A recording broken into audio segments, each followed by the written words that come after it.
It is my wonderful privilege now to introduce our guest today, Professor Lilie Chouliaraki.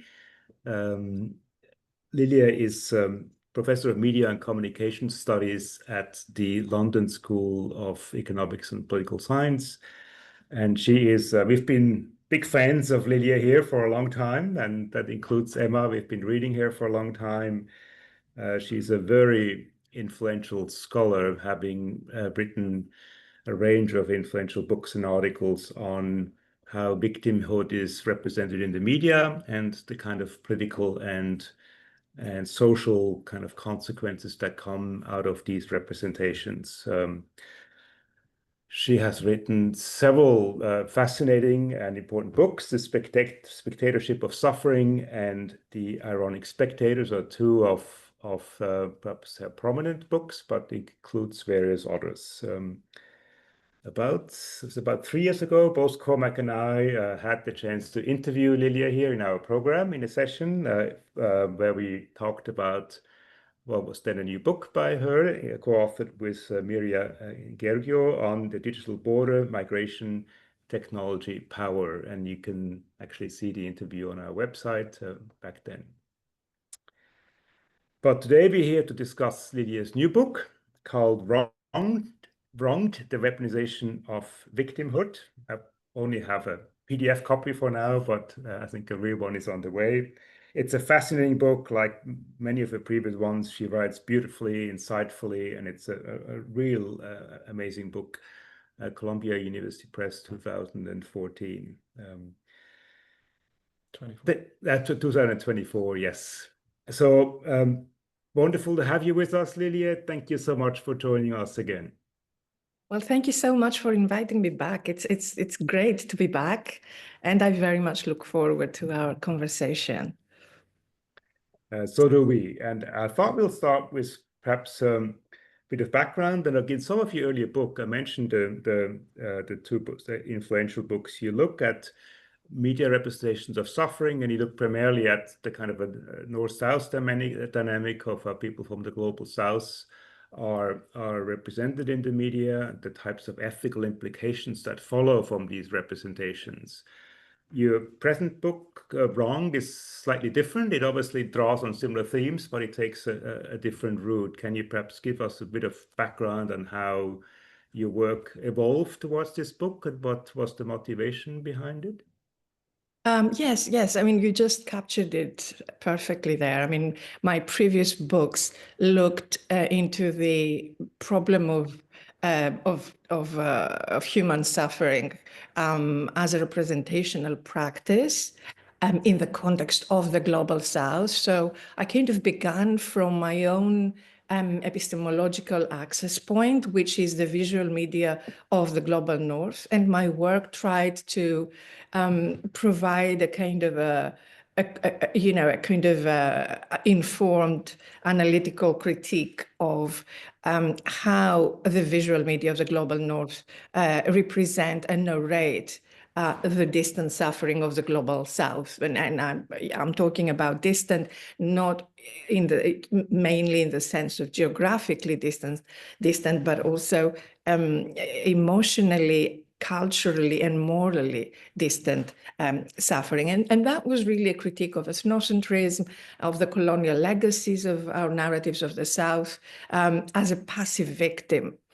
And with Wronged, what's been happening is that I still keep the focus on suffering and vulnerability, but the focus now turns on the global North. And so I look at the politics and the media of the global North as both the sufferer and the narrator of its own suffering.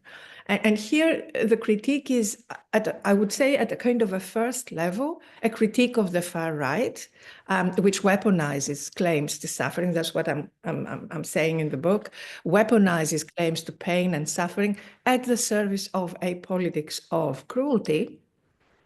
But at the second level, as I as I was writing the book, I realized that what I was doing is I was offering perhaps a more broadly, a more broad critique of a certain liberal discourse of pain and pity that always excluded non-Western, non-white sufferers from its scope, from its remit. Do you want me to say something about the specific inspiration, maybe, or for the book, or is that?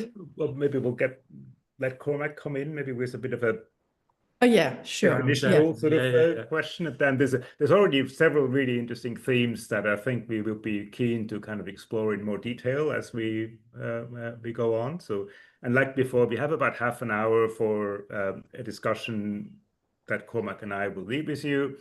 We'll record that if that's okay, and then afterwards we have half an hour with everyone online and here. So maybe we can backtrack a bit and revisit some of these themes.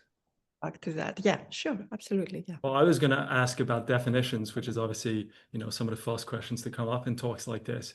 And as you shifted from, looking at suffering in the global south to suffering in the global north, and as you've sought to grapple with victimhood, how have you redefined it? Have you engaged it in different ways? And can you tell us a bit about how you define victimhood in the book?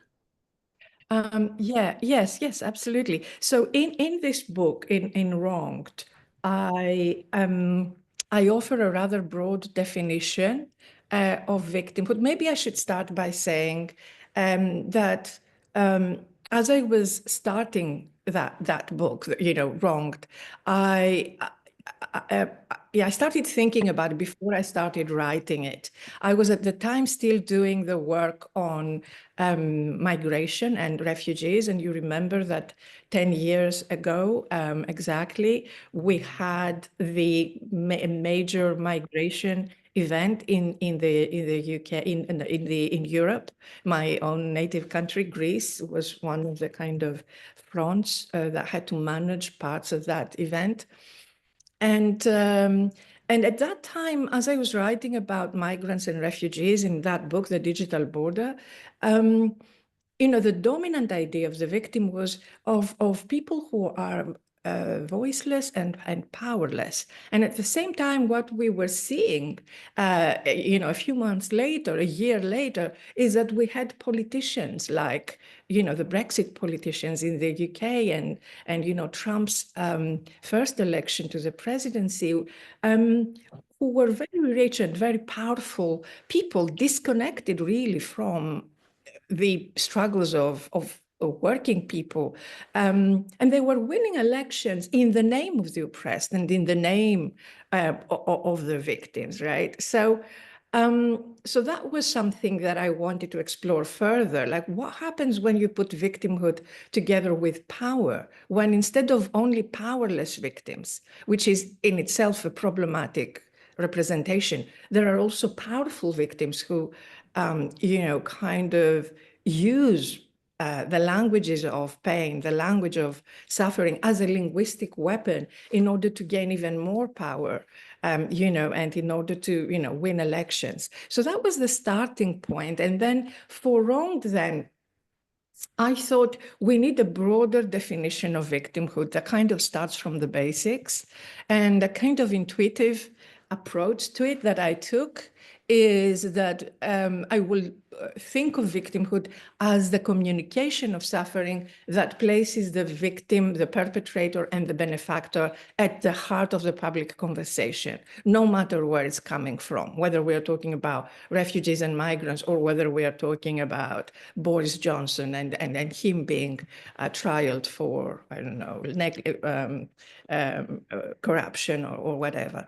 And so within that broad framework, then I provide a bit of a more specific definition of victimhood about claims to suffering that confer moral status to the claimant and attribute responsibility for the infliction or the relief of suffering to other actors, to a benefactor and a perpetrator. So there is always that triplet of actors when we are talking about claims to suffering. And I think that definition kind of casts a wider net so that when we are talking about victimhood now, we don't just draw attention to, let's say, criminal acts or sexual abuse crimes, but we are talking about any act of speech where someone mentions pain, whether it is their own or other people's. So yeah, so I think that's a useful way to look at victimhood, because it raises questions of, you start asking, so, what exactly does that speech act do here in this context where it appears? What is its performative force? Who is supposed to be the victim? Who is cast as perpetrator? Who is presented as the benefactor? What relationships and emotions and communities does this claim bring together, right? And what are the political implications of that? So I wanted to ask questions like these, and I thought that a broad definition that takes us away from that kind of victim powerless, victim voiceless, et cetera, kind of locks us in, perhaps, yeah. So in this sort of relationship between victimhood and communications, you talk or you write about the tension between vulnerability and privilege. And you sort of say that we all experience pain, suffering, that's a universal phenomenon, but you also say that pain is not seen equally, it's not experienced equally, it's not acted on equally. And obviously the pain of the powerful in that sense is communicated quite differently. And in that sense, communication is not so much about victimhood, vulnerability, but more about who's privileged, whose pain is privileged, whose pain is privilegedly seen. So can you talk a bit more? You mentioned the far right initially in your opening. Can you talk a bit more about the politics of how that takes place, this communication of privilege and how that's linked to victimhood? Yes, yeah. I mean, maybe I should start here by saying that to me, victimhood is one of the most powerful political vocabularies that we've always had, because it appeals to a universal human condition. It appeals to pain, and we all feel pain. It also appeals to the emotions that come with pain, which are historically kind of shaped and defined. And these are empathy for the victim and anger for the perpetrator. And these are kind of configurations of emotion that are constitutive of the public sphere after the Enlightenment. So it all starts there with thinkers that put sympathy at the heart of publicness and of citizenship. And it kind of got consolidated later with the culture of romanticism in the 19th century, with the rise of psychoanalysis and its own language of trauma and therapy and compassion and understanding. And at the same time, through another genealogy, the language of human rights, which is more connected with social struggle, with seeing injustice, and with trying to kind of combat injustice and change the conditions of the structural conditions of the suffering. So just to go back to, I think that is what has consolidated victimhood as a political vocabulary that's particularly powerful today. It speaks to something universal, but at the same time, it does so in ways that are quite nuanced and very, very deeply embedded in kind of liberal cultures of the West in particular. So claiming that we are victims and that we suffer today provides an easy and legitimate entry point into identification, right? And this is how victimhood creates political communities. It mobilizes these entrenched affective potentials of suffering and organizes people around the antagonisms of us and them. So if you're a victim and I feel solidarity for you, we have our community of support and compassion and empathy. And then we have those that need to be excluded, need to be punished, the community of them, our enemies usually. And we see that kind of political vocabulary being used today by all actors, right? Other authors talk about the, the kind of culture of victimhood as something that cuts across the left and the right. And I think that's absolutely right, but there are historical differences there, of course. What we are seeing now, and that was the focus of the book, because I was alarmed by the rise of the far right, even though when I was writing the book, I wasn't really thinking of Trump as getting a second term. I thought it was writing Trump historically, him having already completed his first term in 2020. I finished the book in the beginning of 2023. But that is what he and other leaders of the far right do right now. We see it in Trump's tariff policies. I don't know if you've noticed that, but his justification for imposing those tariffs is that our country has been treated unfairly by the EU, by China, by Canada, by Mexico, etc. The other countries have been cheating us for years. And this is what we are seeing in geopolitics. And as you and Emma Hutchison put it, Roland, emotions are both, and I'm quoting, emotions are both complicit in existing relations, international power structures, but also able to challenge and potentially transform them. But in terms of the complicity, we are also seeing that in the case of Ukraine, where Putin casts Russia as the victim threatened by Nazified Ukraine, and in the case of Gaza, where Netanyahu and his government and many Israelis cast Israel as the sole victim, and conflates Palestinians with Hamas. So all Palestinians are perpetrators here. All Palestinians are potential terrorists, and that makes them all legitimate targets. And we've seen now where that has led in terms of the death toll and the suffering in Gaza. So in each case, we see how victimhood and its emotions create communities of us and them in ways that lock any debate into these unresolvable antagonisms and struggles, us and the enemy. And in that sense, the political vocabulary of victimhood is a zero-sum game. So it's polarizing. It's releasing extreme emotion and does not allow for nuance and for consensus.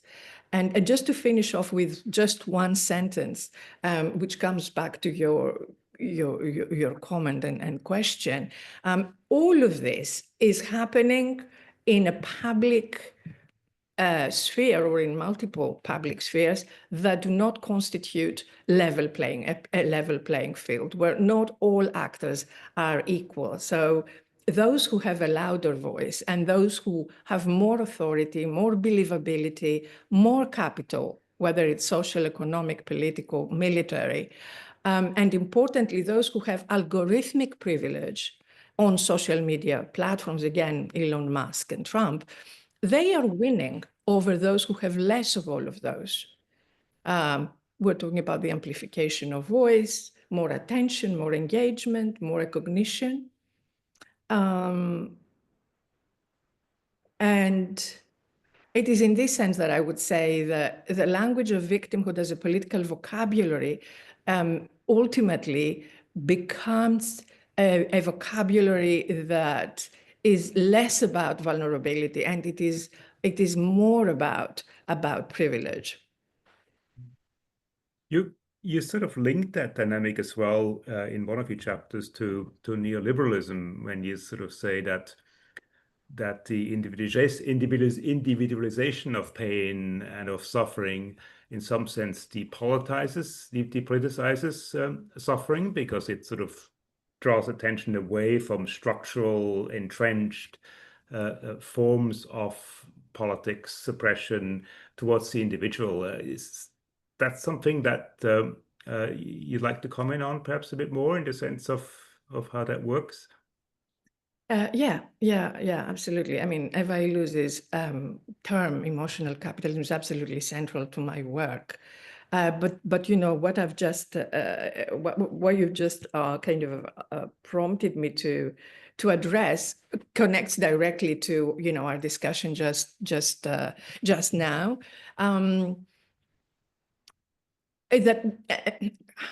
That if our political vocabulary is that of victimhood, then what we are doing when we are communicating our pain and our suffering is that we are really announcing an identity in the public sphere. That's what claims do linguistically. That's what speech acts do. You know, I am wronged, I am traumatized. And this is the communicative dimension of victimhood that I'm talking about in the book. So victimhood as a speech act and as a narrative that we use to describe ourselves and make sense of ourselves and others.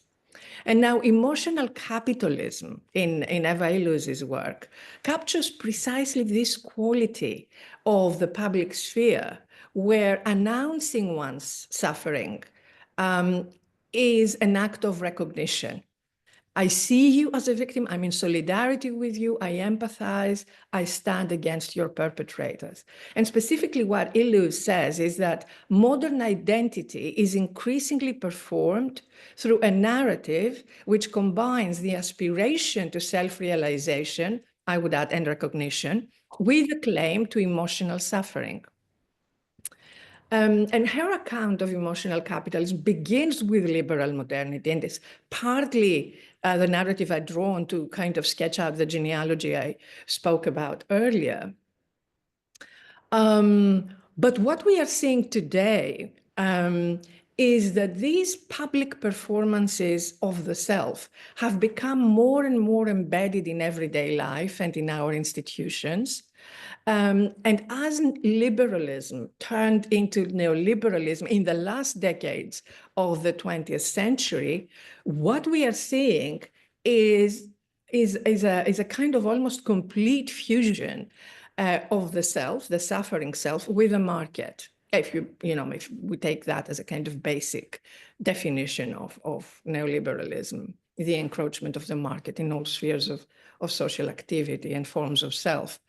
And that now is happening to the extent that any performance of the self is in the public sphere is commodified, which means it is individualized. The focus is on the person, not the collective, and it is sensationalized. So it is the focus is on extreme emotions, usually outrage, dramatic reactions. And that happens within the logic of the market, primarily, even though not only. And of course, because our public sphere takes place mostly on social media platforms today, the aim of the majority of these claims to pain is virality, is profitability related to platforms. It's shares, likes, interactivity. And this, in turn, kind of addressing part of your prompt, is the depoliticization of pain and suffering, because suffering becomes my suffering. It's my truth. It's my experience of pain. And what I have observed is that. Not me. I mean, a lot of. I'm talking about feminist literature here, and many scholars who have studied mass movements that actually affected institutional change, at least partially, as the Me Too movement. Is what we are seeing is that even when this experience of the truth of each woman's suffering, as the Me Too kind of platformized movement reflected, even if that kind of makes a difference and adapts to making a whole online movement, the whole culture behind these manifestations of suffering promotes individualized and commercialized solutions to social problems. Whether this is the empowerment of women in post-feminism, where testimonies of gendered violence were basically newsworthy when they were associated with Hollywood celebrities, or when they are tied up to consumerist slogans and they turn into kind of big brand promotions, as like the slogans of Me Too or the bracelets, or when they end up being translated into individualized technological solutions, like, for instance, the panic button, right? So there is nothing collectivist. There is nothing structural that's being addressed there, apart from individual institutions that, under the pressure of the voices of the movement, at some point decided to change parts of their policies, internal policies. So there is no context really in all this. Maybe that's the last thing I wanted to say. What is missing from this neoliberal, depoliticized version of victimhood is social context, is a reference to the structural conditions of the claim to suffering.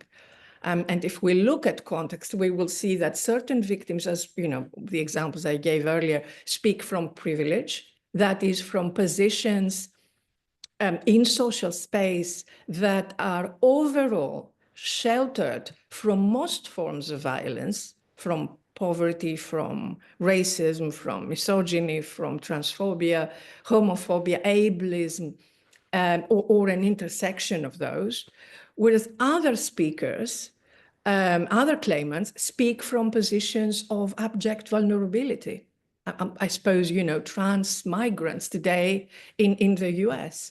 And that's why in Wronged, I insist that in order to politicize claims to pain, it's really important to distinguish conceptually between victimhood, I announce myself through a speech act, and vulnerability, and specifically systemic vulnerability, which is positioning the claim in the social structure or an intersectional kind of slice of the social structure to, you know, to kind of understand the claim in a continuum of positions from abject vulnerability to full privilege and everything in between.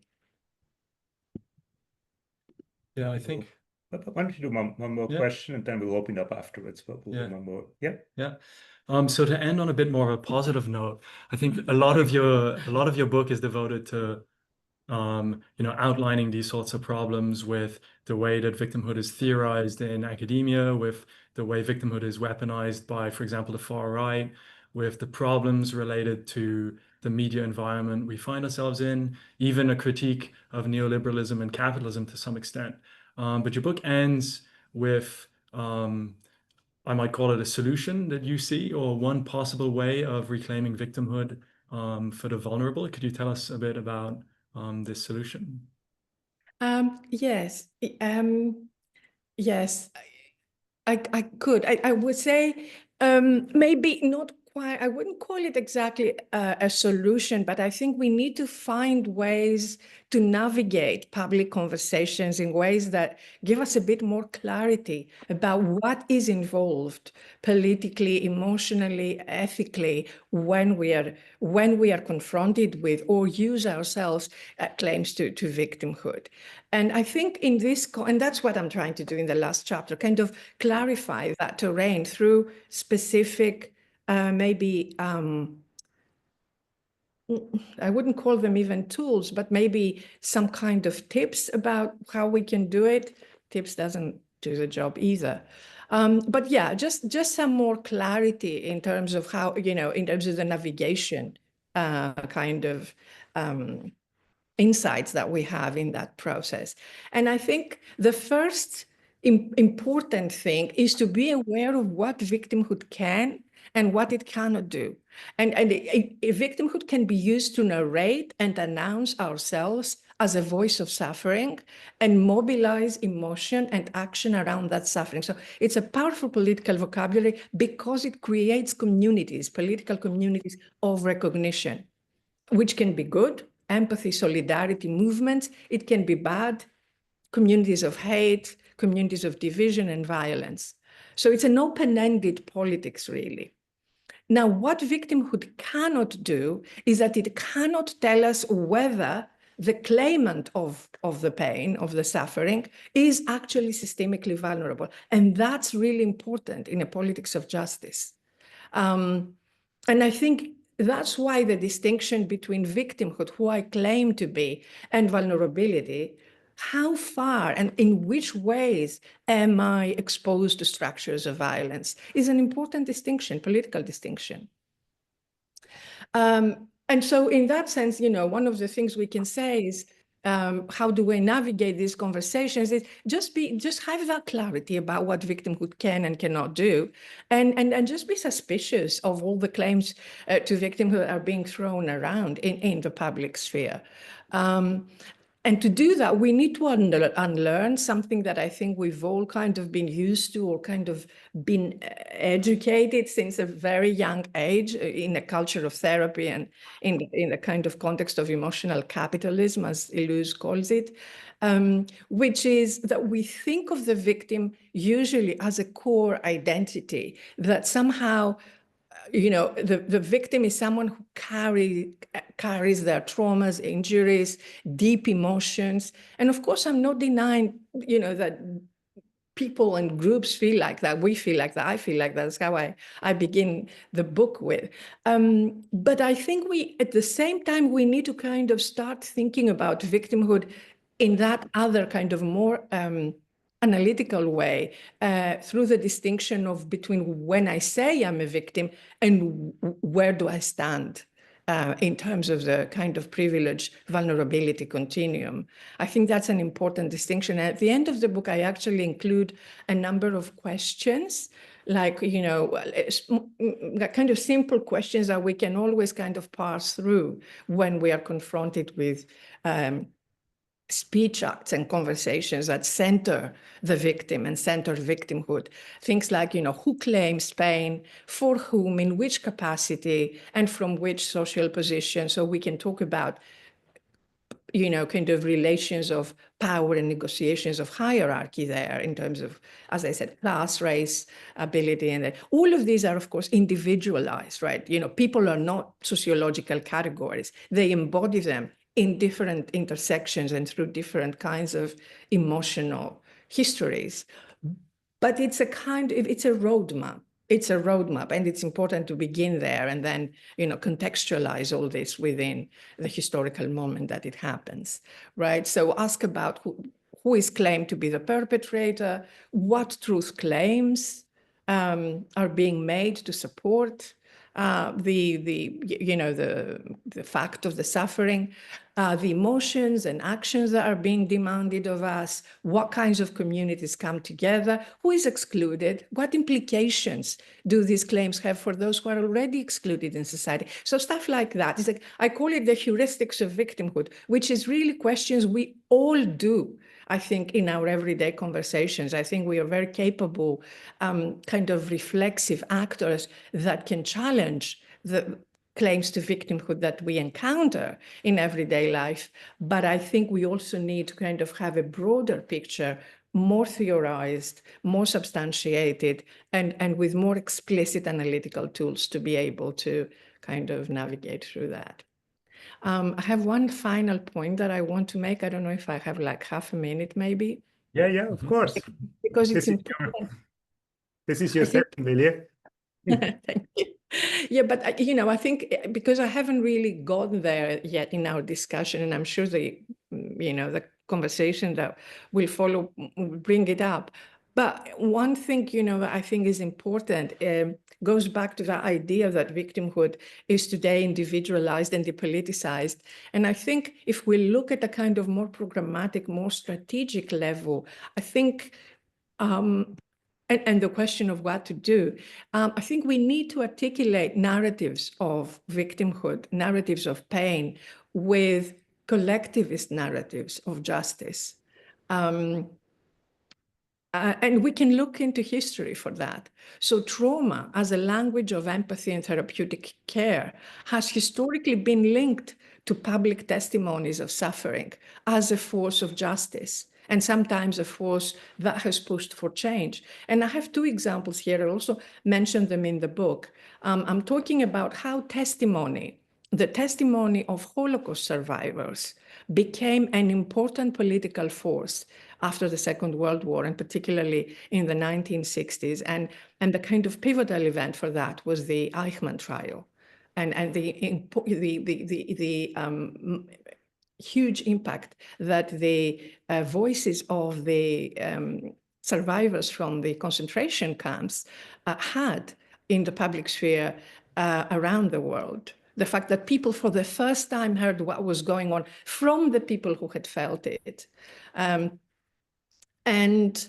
that those discourses and voices of victimhood were subsequently also kind of not infiltrated, but kind of influenced and taken up by movements like the second wave feminist movement, which followed up in the early and mid 60s, which was all about making the personal political and was about sharing invisible pain that women endured for centuries and decades in the 20th century context in public, and making those testimonies of pain important political statements that pushed for change.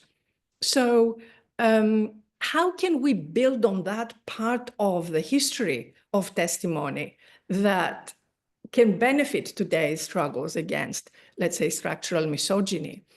And similarly I think with human rights, how can we, what we are seeing with human rights, we haven't talked much about it, but I think what we are seeing is that human rights kind of came out of a history of struggle and movement, whether that was the working class, women, the decolonial struggles, et cetera, But at some point, especially after the Second World War and the institutionalization of rights in global governance, is that we have a kind of an individualization of rights and a bureaucratization of rights and a disarticulation of rights that in neoliberal times kind of got together with that libertarian idea that my right is my own individual freedom. It's the expression of my own personal desire. And I think it's important that we, in order to kind of start developing more collectivist narratives of justice, it's about going back to a conception of freedom that's not about the individual. It's about the right of everyone to be shielded from structural forms of violence and to thrive together. This has been an absolutely fascinating introduction and dive into as well into your book, Lilie. Thank you so very much.